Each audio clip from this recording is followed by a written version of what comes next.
उसका एक टाइम निश्चित है। किस बात पर टाइम निश्चित है? आशिक बनने में जो वो बात कौन सी है कि वो निश्चित टाइम पूरा होता है, वो आधार क्या है? किस चीज का आधार है? हाँ, जो सत्य है वो दो प्रकार का सत्य है। सत्य जैसे वैज्ञानिक लोग भी मानते हैं कि एलिमेंट उसका कभी विनाश होता है? एलिमेंट का कभी विनाश नहीं होता, ऐसे ही आत्मा का भी विनाश नहीं होता। फिर दोनों में अंतर क्या है? हाँ, एलिमेंट है पंचभूतों से कनेक्टेड और आत्मा पंचभूतों से कनेक्टेड नहीं है। तो ऐसे ही मनुष्य सृष्टि का बाप पंचभूत से सदैव कनेक्टेड है। यूं कहें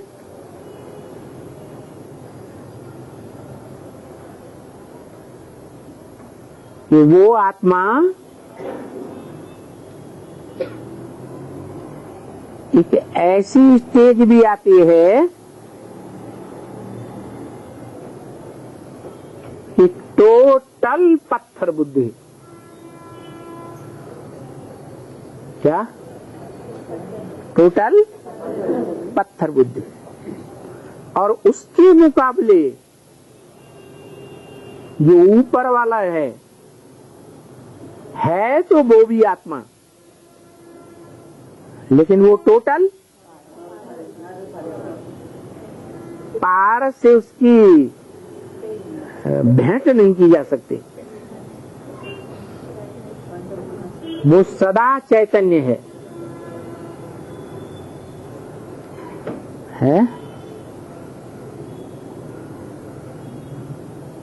और नीचे वाला सदा चैतन्य नहीं। कहेंगे जट बुद्धि। किस बात में जट बुद्धि है? अरे इसमें हंसने की कोई बात? पूछा किस बात में जट बुद्धि है? हाँ, रट गया। अमृत छोड़ विष काहे को खावे। कितने प्यार से बोलते हैं बाबा। अरे लल्ला, अमृत छोड़ विष काहे को खावे। भाषा है ना, तो भी मानने वाला नहीं।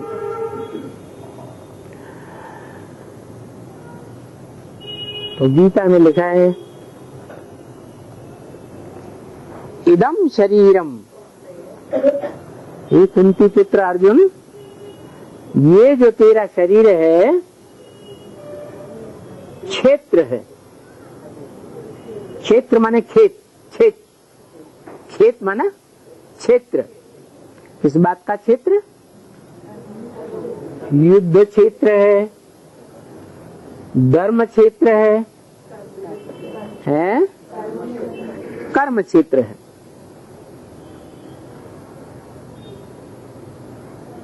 और जितने भी क्षेत्र हैं उन सब में मूल क्षेत्र यही है।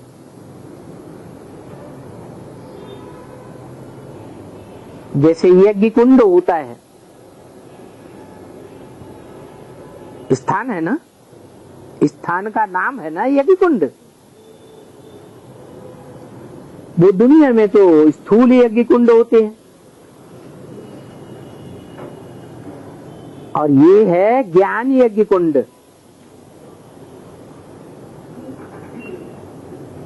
ये भी क्षेत्र है, लेकिन चैतन्य है या जड़ है? चैतन्य यज्ञ कुंड है। क्या होना है इस यज्ञ कुंड में? सारी दुनिया को स्वाहा होना। जो पहले स्वाहा हो जाए वो फायदे में, या जो बाद में स्वाहा हो वो फायदे में? है? पहले स्वाहा हो जाए तो फायदे में, काहे में स्वाहा हो जाए जिसमें आग जल रही है यज्ञ कुंड में? है? यज्ञ कुंड में क्या होता है? आग जलती, वो तो जड़ है। भक्ति मार्ग में जो यज्ञ कुंड बनाते हैं वो कैसा है? जड़ है। और इधर है ये चैतन्य है। योग अग्नि कोई यज्ञ कुंड थोड़े ही है। योग अग्नि तो अग्नि का नाम है। क्या?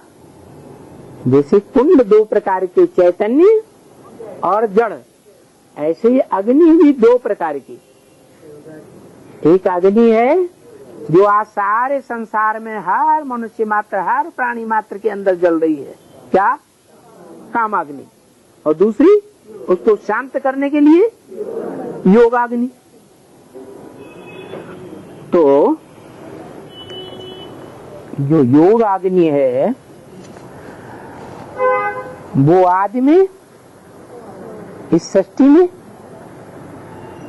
या अंत में प्रज्वलित होती है?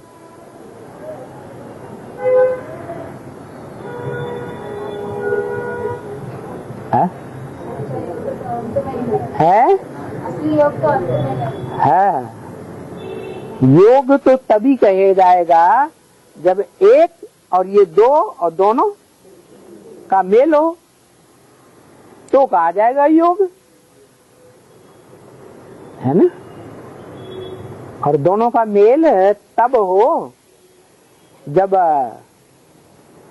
आकर्षण एक दूसरे का एक दूसरे के प्रति हो। और परिपूर्ण आकर्षण जब होगा, जैसे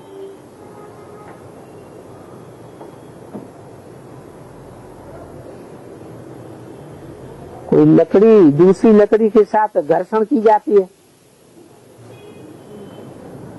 तो क्या निकलता है? आग निकलती है। तो ऐसे भी ये योग है। एक दूसरे ने एक दूसरे को पहचाना और पहचानने के बाद एक दूसरे से मेल करने का, स्वभाव का, संस्कार का, हर प्रकार से मिलकर के एक हो जाएं। जैसे शिव और शंकर मिलकर के एक हो जाते हैं। दोनों अलग अलग हैं कि एक हैं? शिव की आत्मा अलग और शंकर की आत्मा अलग। अलग ना होते तो शंकर शिव भी कहा जाता, सो तो कभी कहा नहीं जाता है। हमेशा शिव पहले और शंकर बाद में। क्यों? क्योंकि पावरफुल जो ऊंची शक्ति है वो पहले अपना स्थान ले लेती है। तो शिव पहले और शंकर बाद में, क्योंकि शंकर है पुरुषार्थी। क्या? शंकर है पुरुषार्थी और शिव पुरुषार्थ कराने वाला।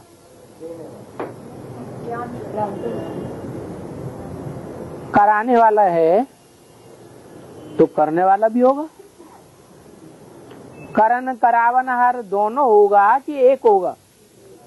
है साकार है। अच्छा, वो करता नहीं है, वो करता नहीं है, अकर्ता है। कौन? ऊपर वाला अकर्ता है, नीचे वाला करता भी है, कराता भी है। करण करावनहार है, तो जो करण करावनहार है वो कब है करण करावनहार? आदि में या अंत में या मध्य में? है अंत में। जब योग की सिद्धि हो जाए या कहें पुरुषार्थ संपन्न हो जाए तब है करावनहार, और उससे पहले करणहार।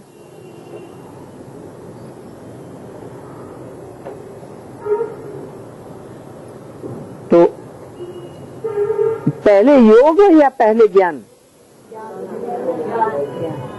पहले ज्ञान, जानकारी। माना योग बड़ी बात नहीं है,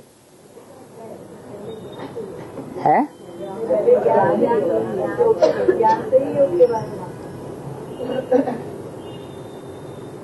गीता में लिखा है सांख्य योग पृथक बाला प्रवदंती न पंडिता। विद्वान जन है वो योग को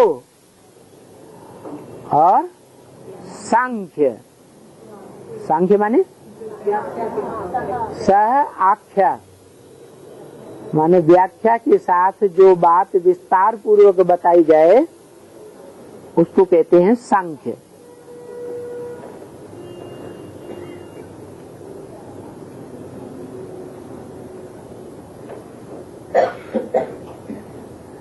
माने सूक्ष्म का विस्तार कर दिया जाए, और जब संपूर्ण विस्तार होता है वृक्ष का तो उसमें से क्या निकल आता है? बीज निकल आता है। बीज जब पक जाता है तो वृक्ष से डिटैच हो जाता है। ऐसे ही ये मनुष्य सृष्टि का बीज बाप है। क्या? जब ये ज्ञान में पक जाता है तो क्या होता है?